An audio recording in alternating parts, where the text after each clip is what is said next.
రైతు రుణమాఫీపై ధర్నా చేపడతామన్న బీఆర్ఎస్ కు కౌంటర్ ఇచ్చారు డిప్యూటీ సీఎం భట్టి విక్రమార్క. అవగాహన లేని వారు అవాకులు చవాకులు పేల్తున్నారని మండిపడ్డారు.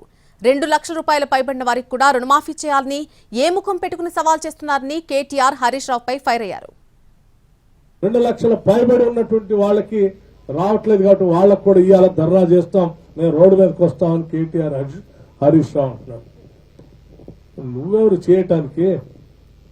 మేమే చెప్తున్నాం, ప్రజలకు ఇవ్వటం కోసం. ఇది ప్రజాప్రభుత్వం, ఇది ఇక్కడ సంపాదించే ప్రతి పైసా ప్రజల కోసం ఖర్చు పెడతాం, మీలాగా దోపిడీ చేయలేమని కూడా చెప్పా. కొద్దిమంది దీని మీద అవగాహన లేనటువంటి వాళ్ళు అవాకులు చవాకులు పేలుతూ రకరకాల మాటలు ఛాలెంజ్ చేస్తా ఉన్నాం.